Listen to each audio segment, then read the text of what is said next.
Dan dialah Allah yang menundukkan buat kalian malam dan siang. Malam kita ngapain? Malam kita tidur. Di situ disebut litaskunu fiha istilahnya gitu, ya kan? Untuk kalian beristirahat, untuk kalian merasakan kedamaian ketika malam kamu bisa istirahat. Tapi bagaimana malam bisa terjadi ketika bumi berrotasi? Bumi berrotasi, juga bumi berevolusi mengitari matahari. Selain dia berkeliling atau berputar di porosnya sendiri. Nah ini disebut lakum itu Allah menundukkan itu. Ya gimana bumi bisa berputar di porosnya tanpa bergeser dari sudut. Jadi gini, kalau matahari di sini, bumi di sini. Kalau dia berrotasi, seret, ini kan berarti butuh sumbu yang menahan supaya dia tetap berputar, nggak goyang-goyang. Nah kalau berputarnya gini kan malamnya nggak karu-karuan. Tapi dengan dia berputar secara ajak, steady, konstan seperti ini, akhirnya kita bisa merasakan oh malam, oh siang. Inilah lihat kepala tangan saya. Nah, nah ini yang Allah menundukkan biar tepat. Siapa yang jaga ini? Nah, ini kan sumbunya ini wireless, nggak ada rantai yang menahan supaya tetap di situ. Lalu dinamo yang menggerakkan bumi biar tetap berputar sampai hari ini ilmu sains belum bisa menemukan. Jadi kemampuan manusia untuk menemukan medan magnet bahwa ada kutub utara dan kutub selatan yang membuat dia berputar. Sahabat, apa? What the power energy that make this earth movement? Gak ada yang tahu. Sampai hari ini belum ada loh. Saya belum membaca satu jurnal ilmiah pun yang bisa menjelaskan kenapa bisa bumi berputar. Apa energi atau central power yang menggerakkan bumi bisa berputar? Nggak ada. Nggak ada yang tahu. Selama ini para sains baru bisa menemukan ada gravitasi. Itu pun masih debatable, masih diperdebatkan apakah gravitasi itu seperti apa. Gitu. Nah, yang pertama itu bagaimana bisa berputar sehingga bisa merasakan malam dan siang. Yang kedua, dia berotasi nih, mengelilingi matahari. Rotasinya ini dalam kecepatan yang konstan loh, tetap ya. Tapi bagaimana dia bisa konstan kecepatan ini? Itu yang kedua. Yang ketiga nih, matahari dan bumi bisa tetap menjaga jarak dalam jarak yang ideal. Matahari dan bumi ini, kenapa dia, misalnya gini, oh kenapa dia tetap di situ? Karena ada gravitasi matahari kan. Loh yang namanya gravitasi kan narik. Nah, kenapa kok nggak dekat? Tapi konstan pada jaraknya. Analoginya gini, kita kenapa kalau lompat lalu balik lagi ke bumi jatuh? Katanya gravitasi. Lah yang namanya gravitasi kan berarti jadi nempel tuh. Kalau memang bumi bisa tetap ini karena gravitasi, loh kok bisa tetap nggak nempel ke matahari? Kenapa? Nah ini yang disebut wasakhara. Dia menundukkan itu untuk menjaga tetap pada jarak idealnya. Riset membuktikan tuh, seandainya saja bumi ini, kepala tangan yang kanan ini, mendekat beberapa meter saja, atau bahkan mungkin kilometer ke arah matahari, kita sudah nggak bisa hidup karena kepanasan. Sebaliknya, kalau bumi di sini ini menjauh sedikit saja dari matahari, beberapa ratus meter atau berkilometer, kita sudah ini. Lah, siapa yang menjaga ini? Wasakhara lakumul laila wan nahara wasyamsa wal qamar. Demikian pula bulan yang mengelilingi matahari ini. Ini menjaga tetap steady, nggak jatuh ke bumi. Katanya bulan ini kena gravitasinya bumi, sehingga tetap di situ. Lah, kalau kenapa nggak jatuh? Makanya kan peredaran bulan mengelilingi bumi ini kan nggak bulat amat, tapi elips toh bentuknya. Sehingga ketika misalnya terlalu dekat dengan agak lebih dekat dengan bumi, maka kemudian terjadi pasang laut. Kan gitu. Jika agak jauh, maka terjadi surut di laut. Jadi pasang surutnya lautan itu ditentukan oleh jarak bulan ketika dia dekat atau jauh dari bumi. Nah, elipsnya ini kenapa? Kenapa? Karena pasang surut itu ternyata memang sudah diciptakan Allah. Kalau sampean lihat tambak-tambak yang mengandalkan air laut, itu saya kan waktu kecil pernah itu menetap di tambak. Itu ternyata memang begitu. Jadi enaknya tambak yang mengandalkan air laut itu, dia nggak pakai tenaga diesel untuk nguras maupun untuk mendatangkan air. Jadi waktu misalnya pasang, gitu kan, itu dibuka airnya gitu, buka apa kayak damnya kecil gitu. Nanti pas surut tinggal ditutup, nggak ada air. Tapi kalau ingin menghabiskan airnya, pada saat surut laut dibuka aja, ngalir semua airnya, udah nggak pakai nguras tuh. Nanti kemudian ditutup lagi, udah kering yang tambahnya. Ya sehingga carang merek kalau di tempat saya itu kan tambak pirian ya. Kalau merek kan kalau tempat camp itu harus pakai saringan gowode lalu berapa orang berangkat mulai jam 2 gitu. Ini selesai baru jam 6, jam 7 itu. Kalau di tempat tambak-tambak yang mengandalkan pasang surutnya laut itu nggak pakai dah, cuma 2 orang gitu aja nanti di shot habis ikan tinggal ngambilin tuh gitu. Kasih apa aliran di pinggir-pinggirnya gitu sehingga nanti ngumpul di sebelah mana udah bisa gitu. Nah, orang-orang buri itu nyari sisa-sisa ikan itu di tengah-tengah yang kelepean itu. Nah, kembali ke ini, siapa yang menundukkan langit dan bumi? Ya Allah. Sampai hari ini belum ada yang bisa meneliti kenapa bisa menjaga jarak ini. Siapa yang menentukan jarak ini ideal untuk bumi tidak terbakar maupun bumi tidak beku? Siapa yang mengukur? Kan itu kebetulan. Oh, Mas Om pinter kok. Di sini makanya di sini disebutkan wan nujumu wa musakharatum bi amrihi dan bintang-bintang pun dikendalikan dengan perintahnya.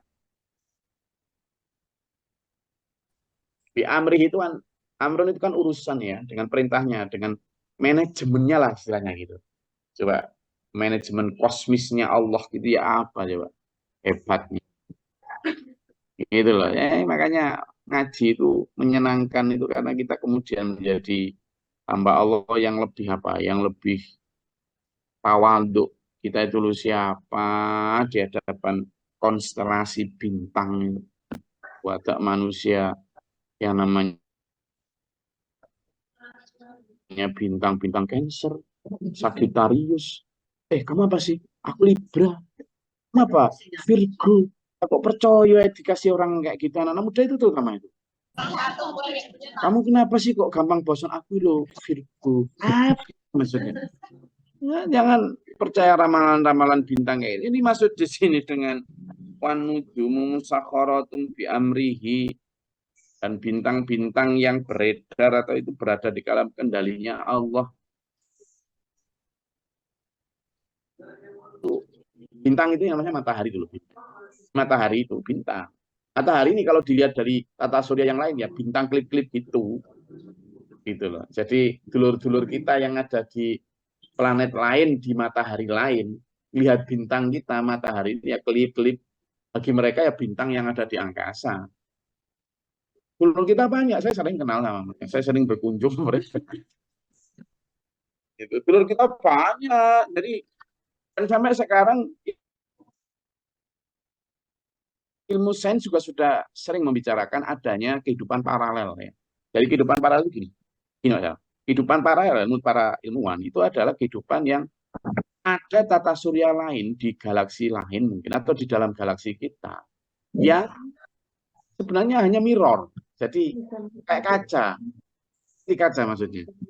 Jadi di sana itu ada bumi persis yang sedang seperti ya jam segini ini Gus Glory lagi ngaji. Ada Gus Glory lain bukan? Ada Mbak Saro yang lagi sembojong begitu di loh benar di planet lain. Jadi alam itu menurut para ahli kan alam ya, tapi menurut kita kan Allah ya. Itu menciptakan drama seperti ini juga. Ya di sana ada sedang Rani sedang belanja gitu ada di sana gitu. Jadi bumi paralel menunjukkan bahwa memang betapa semuanya ada dalam kendali. Jadi jangan kira sama hanya hidup sendiri di konstelasi alam semesta ini. Ya, jadi menunjukkan bahwa itu inna fidzalika la ayatil liqaumi yaqilun. Nah, ada pertanyaan cerdas dari Pak Yan itu bahwa Gus kalau kita menggunakan akal itu nanti apa nggak malah ngerepotin kita kalau sesuatu nanti nggak masuk akal itu saya bilang bahwa justru itu. Nanti coba lihat di atas kemarin kita bilang di ayat 11 kita liqaumi yatafakkarun. Bagi orang yang bertafakur, ya kan? Yang berpikir menggunakan apa? Akal. Terus di ayat 12 ini di kaum yakilun. Yakilun dari kata aklun juga. Akal. Menggunakan akal. Ini disebut mengerti. Nah, untuk mengerti kan menggunakan akal. Nanti di ayat 13 juga gitu. Di kaum yakarun. Untuk orang yang mengambil pelajaran. Menggunakan akal juga. Jadi gitu. Wa madzaru alakum fil ardi mukhtalifan alwanuhu. Dan untuk kalian di bumi yang bermacam-macam warnanya itu ada hal-hal yang ditunjukkan untuk kalian. Diciptakan hanya untuk kalian. Yang kemarin kita sudah saling berdebat tentang nama-nama buah-buahan ya. Nah, di situ. Inna fi dzalika laayatal liqaumi yadhakkarun. Itu semua ada tanda-tanda kekuasaan Allah. Di ayat 11 12 juga gitu. Inna fi dzalika laayatal liqaumi yaqilun. Semua tanda-tanda buat orang yang berakal. Kemudian yang di ayat 13 apa-apa yang ditunjukkan diciptakan Allah yang bermacam-macam warnanya itu semuanya ditundukkan diciptakan untuk kalian wahai manusia agar kamu itu mengambil pelajaran. Wa huwallazi sakharal bahra litakulu minhu lahman dariyya wa tastakhriju minhu hilyatan talbasunaha. Dan dialah yang menundukkan lautan. Kenapa kok perlu ditundukkan? Sekarang gini aja lah dulu. Kemarin itu ada yang lucu. Nah ini kadang memang anak muda di sebuah pengajian gitu ya. Nah, dia ini mahasiswa, namanya mahasiswa itu kan kadang kemaki ya, kelinci, lete, baru belajar baca buku 1, 2 juga tiba kayak, nah, iya ini dari uh, Fakultas Kelautan, Fakultas Kelautan, Fakultas Kelautan dari institut yang terkenal hebat di negeri ini. Nah, dalam beberapa, kenapa sekarang gitu pelaut-pelaut kita itu cemen, baru lihat ombak sedikit saja sudah berani melaut. Nah, sama si apa yang sedang memberikan materi itu dulu sih. Banyak kan itu dulu. Sekarang ditanya sama yang memberi materi sebentar toh. Kamu dari fakultas apa? Kelautan. Kamu pernah nyari ikan di laut belum? Belum. Kamu pernah nggak naik perahu di atas ombak lalu nyari ikan gitu? Belum. Kamu tahu pantai selatan? Ya tahu sedikit. Ngapain rekreasi kan di pantai? Kamu tahu bagaimana ombak di pantai selatan? Kamu loh belum pernah tahu. Jangankan kok di pantai selatan. Naik perahu untuk cari ikan aja loh belum tahu gimana sulitnya. Menundukkan ombak pada saat di lautan. Lah kok terus kamu sok-sokan mengatakan bahwa para pelaut itu cengeng cemen. Apa yang saya ceritakan? Manusia itu kadang berbicara di luar kapasitasnya. Laut itu kalau nggak Allah tundukkan untuk kemudian manusia bisa berlayar di atasnya, nggak akan bisa. Nggak akan bisa. Ketika Titanic dibuat tahun 18 sekian itu pembuatnya bilang, ini saking hebatnya perahu ini, kapal ini, itu bahkan Tuhan pun tidak bisa menenggelamkan. Dia bilang gitu, kapal itu dibikin dan berlayar untuk pertama kali dari Inggris mau ke New York itu. Berlayar untuk pertama kali. Dan tidak ada yang berani memprediksi, jangankan kok tenggelam. Salah arah aja tidak mungkin, saking canggihnya waktu itu. Tapi ketika Allah tidak berkehendak, ya tenggelam. Gampang buat Allah. Ya, jadi lautan samudra itu sekarang di bawahnya itu penuh sampah. Entah sampah pesawat, entah sampah kapal, entah sampah tusuk cilok sampean. Itu makanya di sini kenapa sampai Allah menuliskannya di dalam Al-Quran. Wa huwallazi sakharal bahra litakulu, untuk sampean bisa nyari ikan di dalamnya. Misalnya Allah Maha Kuasa misalnya. Kalau saya kayak gini kan mau nyelam harus pakai peralatan eh, diver, diving, mulai dari eh, ID sampai tabung, sampai mouthpiece, sampai wah macam-macam itu. Kan hanya untuk menyelam. Lah suku baju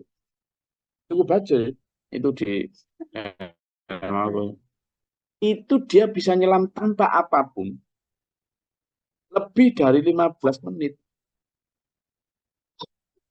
Bisa, nggak ambekan sama sekali. Nyari ikan di dalamnya itu. Jadi, dia bisa, sakit kan, bisa mencari ikan di dalam lautan, menyelam sampai kedalaman 20-30 meter itu, tanpa alat apapun, bisa menahan nafasnya. Kalian coba nanti googling lah. Baju. Indonesia hanya satu-satunya. Ini paru-parunya berbeda dengan kita. Memang sudah dipakai, dikasih Allah, karena mungkin kebiasaan yang diwariskan secara turun-menurun. Kalau kita boro-boro 1 menit aja cobaan di dalam laut. Jangan usah di dalam laut, di kolam, nggak usah dalam kolam, ya coba. 1 menit nggak bernafas, nggak mungkin mampu. Nah ini lebih, kadang 10 menit. Nah Allah menciptakan laut sehingga bisa ditundukkan untuk kemudian kita mencari lahmang tolian, daging segar ikan, watas takhriju minhu hilyatan talbasunaha, dan kamu juga kadang bisa mendapatkan sesuatu yang bisa kamu kenakan. Mutiara itu dalam laut untuk perhiasan tuh. Jadi mutiara itu didapetin dari apa? Kerang di dalam laut. Makanya Pak Guru Mukhtar itu sering ngasih contoh analogi tentang syariat, tarekat, hakikat, makrifat. Itu kan dengan analogi begitu. Di syariat, tarekat, hakikat, makrifat itu seperti kamu sedang mau mencari intannya. Jadi, ketika kamu menyiapkan perahu sampai dan lain sebagainya, namanya syariat untuk pergi ke laut. Lalu kamu berlayar ke lautan sampai menyelam, itu namanya thariqah. Jadi perjalanan untuk mencari. Lalu sampai ketemu dengan ikan itu namanya hakikat. Ketemu dengan kerang itu loh. Ketemu dengan intannya itu. Itu namanya hakikat. Lalu makrifatnya apa? Makrifatnya adalah kamu tahu untuk apa intan itu. Maka di sini disebut hilyatan talbasuna. Untuk apa? Maka kita juga begitu. Syariatnya kita itu mulai dari wudhu misalnya sampai lalu kemudian kita orikohnya apa ya? Kita melakukan kaifiyah sholat dengan lalu gimana hakikatnya khusyuk ketika kita benar-benar bisa muqarrab, bincang dengan Allah. Dalam tanda kutip berbincang dengan Allah. Iya karena butuh. Khusyuk itu hakikatnya. Lalu makrifatnya apa? Makrifatnya adalah ada perubahan sikap. Untuk apa sholat itu? Gitu. Jadi kan kok manusia kemudian dalam Islam itu saya ini syariat aja. Oh kamu terlalu tarekat. Oh saya ini orang tarekat. Nggak bisa gitu. Islam itu ya harus utuh, taat, rekod, hakikat. Tidak ada kamu itu terlalu hakikot. Saya orangnya makrifat. Tidak bisa orang makrifat terus sholatnya nggak pakai. Ini sudah sholat loh, nggak tahu. Ini apa? Dari jadul Rasulullah yang SAW ngajarin sholat yang mulai dari kaifiahnya, wudhunya ya kelihatan. Bukan kok kemudian, saya ini sudah sholat di Mekah loh. Kalau orangnya dijampit. Kayak gitu. Sejak dulu Rasulullah ya sholat ya kelihatan kaifiahnya. Makanya lu amaro aitumuni usolli. Sholatlah kamu bagaimana kamu melihat aku sholat. Jadi usolli itu aku sholat. Bukan kok kamu disuruh bicara usolli. Aku sholat. Jadi kelihatan. Nah, kembali ke sini. Jadi Allah menciptakan langit, bumi, termasuk laut, ditundukkan. Ombak pantai selatan itu hanya nyaris tidak bisa dilayari. Saking besarnya ombak tidak menentunya cuaca. Tapi kalau Allah berkehendak ya bisa saja. Betul ya.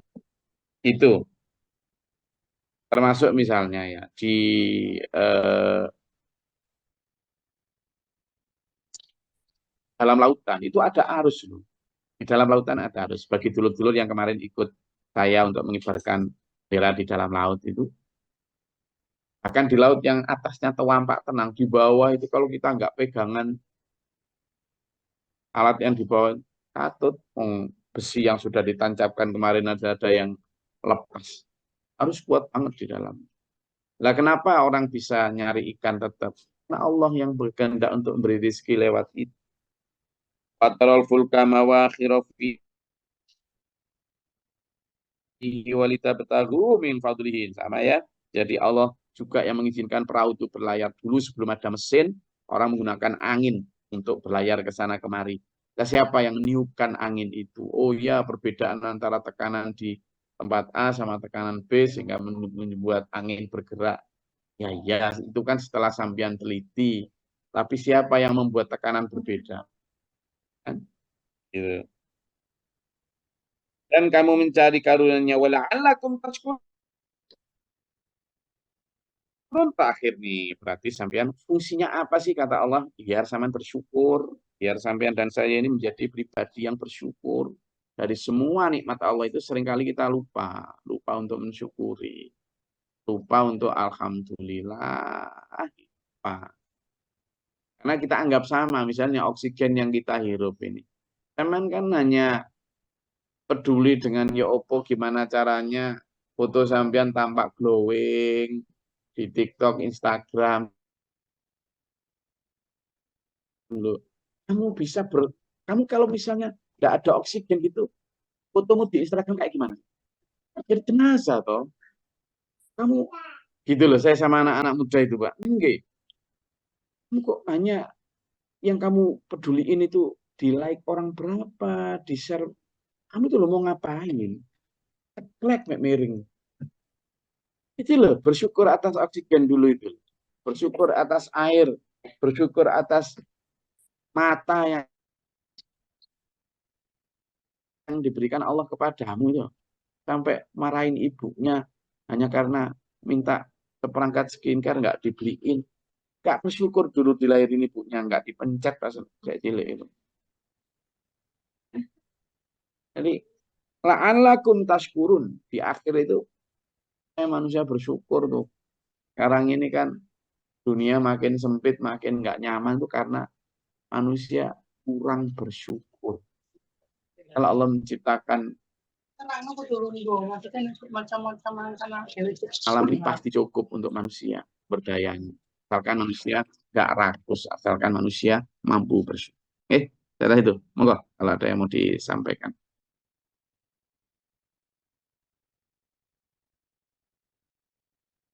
Silakan. Monggo.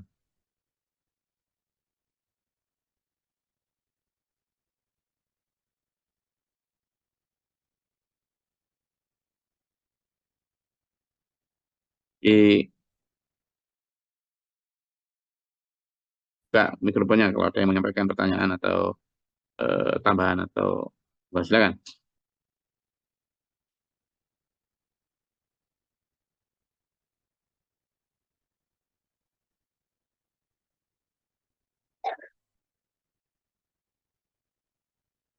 Izin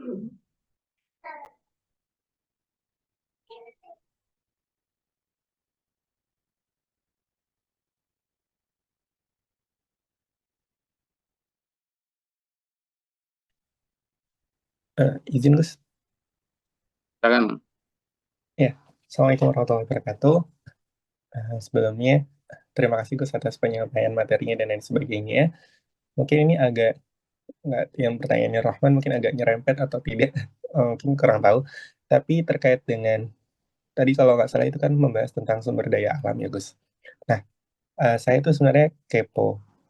Bagaimana dulu zaman Rasulullah itu pengelolaan sumber daya alamnya gitu. Kemudian terkait dengan etik-etik buat merusak Gimana, alam. Mas? Hmm. Nah, kan tadi ayatnya bahas tentang bahwasannya Allah menciptakan sumber daya alam yang untuk kita manfaatkan dan lain Mm-mm. sebagainya. Sedangkan mungkin kalau di negara kita kan kemarin ada isu-isu terkait dengan kerusakan alam dan lain sebagainya gitu. Nah, yang saya kepokan itu bagaimana sebenarnya etiknya Rasulullah dalam mengelola sumber daya alam pada saat itu gitu. Sehingga benar-benar bisa mungkin alam itu nggak rusak, tapi kita juga bisa memanfaatkannya. Karena kalau kita ambil gitu kan pasti namanya itu sumber daya alam yang tidak diperbarui kan akan rusak dan tergerus ya Gus. Sedangkan itu mungkin sumber daya alam yang boleh kita manfaatkan gitu. Nah yang jadi pertanyaannya itu bagaimana biar nggak kita ngambil, kita manfaatkan dengan baik tapi nggak ngerusak gitu Gus. Apakah memang karena memang manusianya serakah aja dan hal itu memang sudah dinaskahkan di Al-Quran kan Gus gitu. Apakah hal itu sebuah hal yang diwajarkan atau kita harus tetap mencari solusi bagaimana mencari sumber daya alam dan nggak ngerusak gitu. Terima kasih Gus. Ya, jadi sebenarnya kita itu boleh, kemarin sudah saya sampaikan bahwa kita itu malah kalau tidak memanfaatkan lahan yang terbengkalai itu keliru karena ada istilah ihyaul mawat ya. Ihyaul mawat itu menghidupkan tanah-tanah yang mati. Nah, tetapi kalimatnya itu ihya'u. Ihya'u itu artinya pertama dari hayatun kan, hidup. Ihya'u menghidupkan. Tapi menghidupkan di sini artinya juga bisa dimaknai sebagai memanfaatkan. Nah, kembali seperti yang tadi malam dalam live Facebook saya, itu kan saya sampaikan tuh, bahwa ketika malaikat diberitahu Allah bahwa ini ja'ilun fil ardi khalifah, aku akan membuat manusia di bumi sebagai khalifah, maka malaikat bertanya itu, ataja'alu fiha may yufsidu fiha wa yasfikud dima. Ya Allah, kenapa engkau menciptakan seseorang atau sesuatu yang yufsidu fiha, akan membuat kerusakan di dalamnya, wa yasfikud dima, dan akan menumpahkan darah. Dua variabel itu benar-benar terjadi.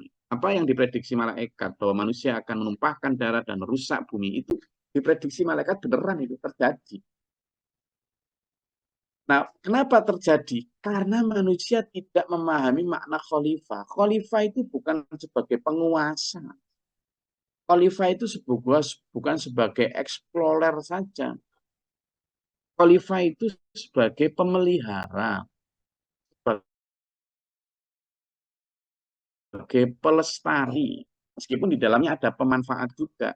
Tapi pemanfaat di situ harusnya sesuai dengan kebutuhan saja. Nah, ini manusia kan enggak ini. Manusia ini mengeruk alam semesta ini itu di luar batas yang diberikan oleh Allah.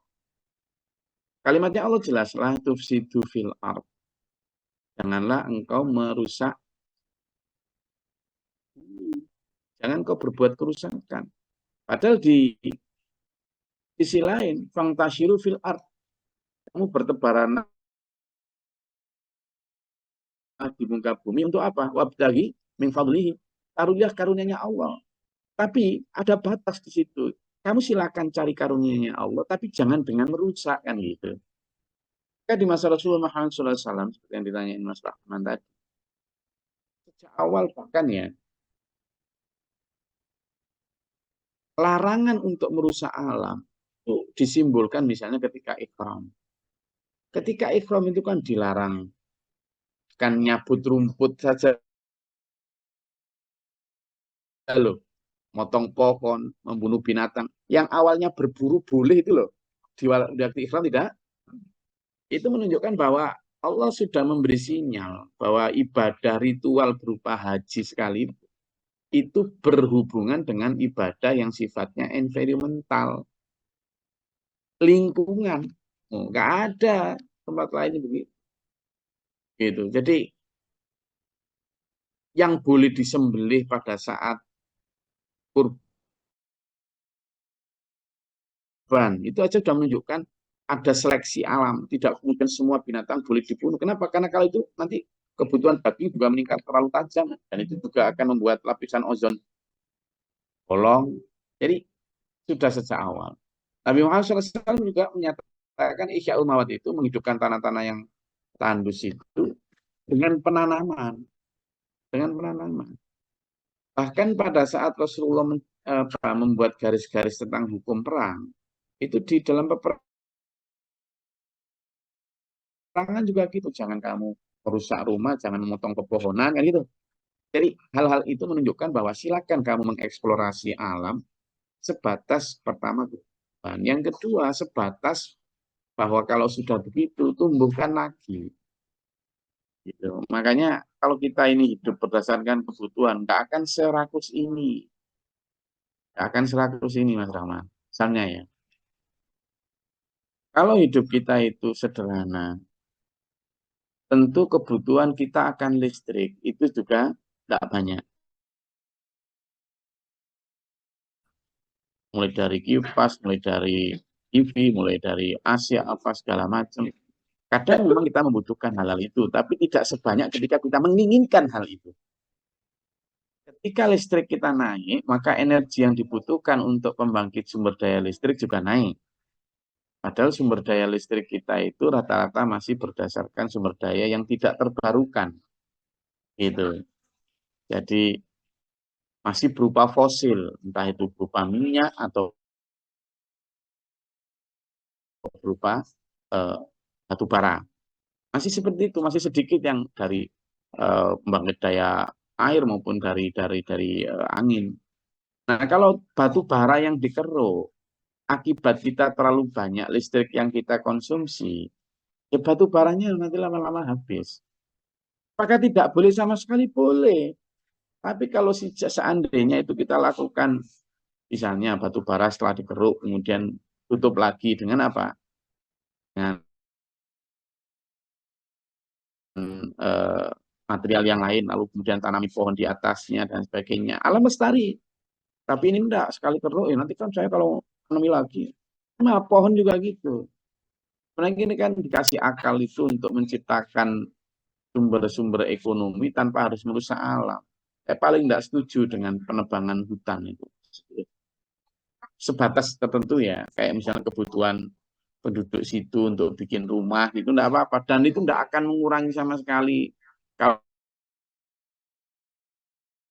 hanya sekedar untuk kebutuhan rumahnya. Tapi penduduk ini kan sekarang tidak ini. Pemotongan pohon, macam-macam kan untuk hal-hal yang nggak penting. Sehingga kemudian di Papua, Sulawesi, Jawa jangan tanya, udah hampir habis kan hutannya.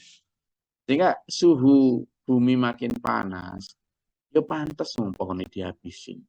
Baru kemudian berlomba-lomba minta AC. Dulu kan tahun 80-an, 90-an kan rumah-rumah kita nggak pakai AC pun dingin. Ini bukan karena saking padatnya, karena manusia ini. Pohon lebih banyak ditebang. Sudah tahu betul bahwa pohon itu selain menyimpan air, juga kan memberikan ya mungkin oksigen lebih banyak. Itu pelajaran biologi paling dasar toh. Jadi dia menyerap karbon dioksida dan mengeluarkan oksigen ketika siang. Itu kan dingin. Makin banyak makin dingin. Sekarang orang enggak. Padahal dengan banyaknya AC jelas bertambah. AC jelas itu panas yang dikeluarkan dari kan ke dalamnya dingin tapi kan keluarkan panas tuh. Panas ini juga ngelubangi ozon. Kalau ozon makin banyak lubangnya, sinar ultraviolet dari matahari juga nembus kita. Terus nanti kena kulit kita, terus kita pakai skincare, sunblock. Jadi akhirnya rusak semua. Manusia memang bikin kerusakan di bumi. Maka apa? Satu satunya jalan hidup sederhana sesuai arahan Rasulullah. Wes mesti lestari bumi ini. Tapi diajak sederhana, wah kita kan harus menikmati. Sekarang mulai manusia, gitu kan. Tadinya gitu, sing waras. Ayo selamat diri kita. Kayak gitu Mas Rahman. Jadi sudah ada sebenarnya aturan guidebook dari Rasulullah bagaimana kita menjadi khalifah yang sesungguhnya, bukan penguasa kita ini, bukan jadi pemilik. Nah manusia kan sekarang itu merasa jadi pemilik, memberikan definisi terminologi yang keliru tentang khalifah, seolah-olah berhak jadi pemilik. Padahal kita itu hanya apa? Penjaga gudang, tukang parkir, nggak boleh dirusak, mobil itu dijaga. Itu Mas Rahman. Oke, saya rasa itu kajian kita pada pagi hari ini. Semoga bermanfaat, berfaedah. Amin.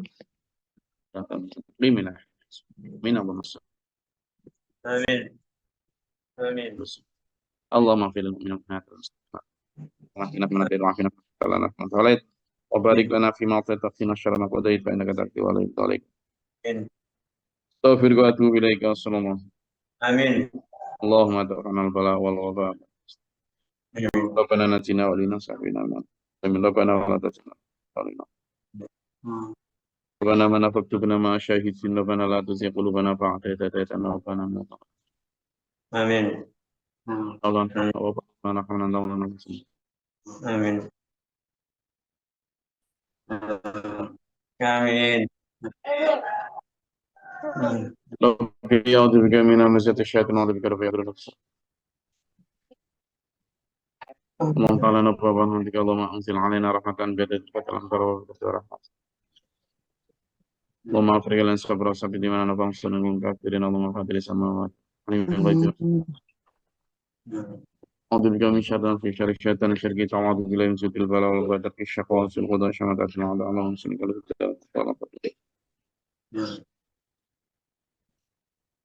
ربنا هب لنا من أزواجنا وذريتنا قرة أعين واجعلنا رب اغفر لي ولأخي ولوالدتي ولذريتنا ولأصحابنا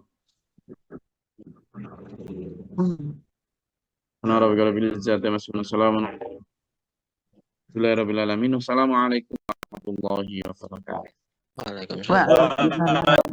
اللهم ارحمنا بالقرآن واجعله لنا إماما ونورا ورحمة